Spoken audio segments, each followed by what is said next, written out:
안녕하세요. 월세와 월 배당받는 투자 이야기 월투 부부입니다.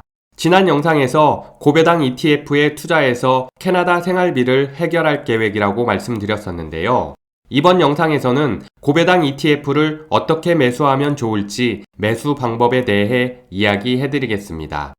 보시는 화면은 지난 영상에서 소개해드렸던 월 배당받는 고배당 ETF 포트폴리오 내역입니다. 모두 매월 배당을 지급하는 고배당 ETF이고 되도록 겹치지 않는 10개의 ETF로 구성되어 있습니다. 월투 부부는 이 10개의 고배당 ETF에 금융자산 10억 원 중 60% 비중인 6억 원을 투자할 계획인데요. 어떤 방법으로 매수해야 효과적인 투자가 가능할지 고민하게 되었습니다. 정답은 없겠지만 월투 부부가 생각하는 최선의 방법으로 투자 계획서를 작성하게 되었는데요. 일단 어떤 매수 방법이 있는지 3가지 방법을 살펴보았습니다.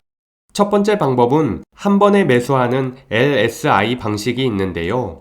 뱅가드 연구 결과에 따르면 미국, 영국, 호주 시장을 대상으로 한 번에 매수하는 방법과 12개월로 나눠서 분할 매수하는 방법을 비교했을 때 한 번에 매수했던 LSI 방식이 더 좋은 성과를 냈다고 합니다. 주식과 채권 비중을 다르게 조절해도 결과는 비슷하게 나왔다고 하는데요. 이런 연구 결과를 바탕으로 월투 부부도 한 번에 매수하는 방법을 고려해 봤습니다. 일단 배당주 관리 툴 화면에서 현재 시세를 살펴보겠는데요. 참고로 월투 부부가 제공하는 미국 배당주 관리 툴 관심 종목 리스트를 보시면 52주 최저가와 최고가를 쉽게 파악할 수 있도록 업데이트를 해뒀습니다. 회색 원은 현재가 위치이고 주황색 원은 매수 희망가의 위치입니다.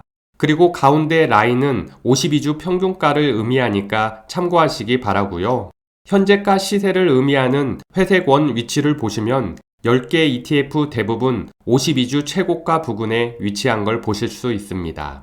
아무래도 최근 주식시장이 많이 상승해서 고배당 ETF 대부분이 52주 최고가 부근에 위치한 것으로 보이는데요. 6억 원을 한 번에 매수하면 바로 배당금을 받을 수 있는 장점도 있지만 시세 하락에 따른 원금 손실이 우려가 되었습니다. 그래서 두 번째 방법으로 정해진 금액을 일정 기간 동안 분할 매수하는 DCA 방식을 고려해 봤는데요. DCA 방식은 돈나무 만들기 프로젝트에서 매월 정해진 금액 500만 원을 적립식으로 투자하고 있는 방법이기도 합니다.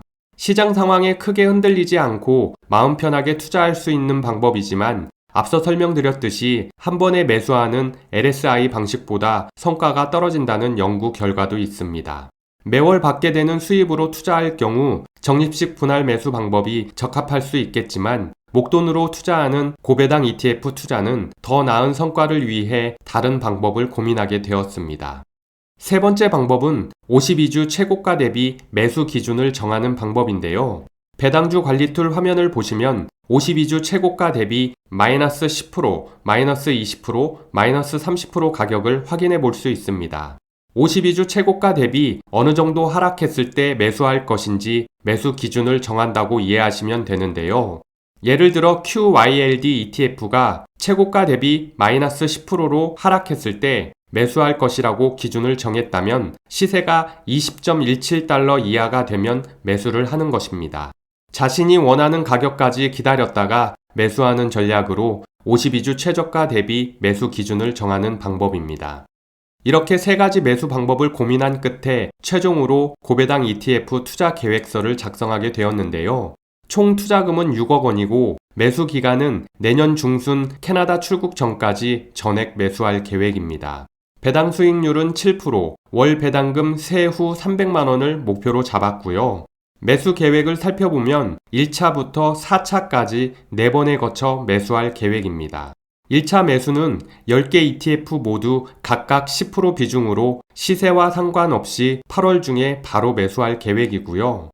2차 매수는 각각 ETF 현재가 시세가 52주 평균가로 내려왔을 때 40% 비중으로 매수할 계획입니다. 배당주 관리 툴 화면을 보시면 가운데 라인 부분이 52주 평균가 위치인데요. 현재가를 의미하는 회색 원이 라인의 중심으로 왔을 때 평균가로 매수하게 되는 것입니다.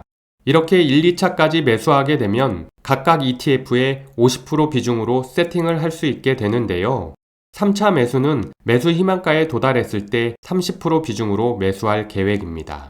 주황색 원 지점이 매수 희망가를 의미하기 때문에 현재가인 회색 원이 주황색 원 쪽으로 이동하면 매수 가능한 시점이 되는 것입니다. 3차 매수까지 완료하면 총 20%의 투자금이 남게 되는데요. 마지막 4차 매수는 10개 ETF에 각각 20%씩 매수하는 게 아니라 가장 저평가된 ETF에 비중을 더 높여서 매수할 계획입니다. 예를 들어 5개 ETF가 저렴한 시세라면 총 투자금에서 남은 20%를 5개 ETF에만 분할해서 매수하게 되는 것입니다.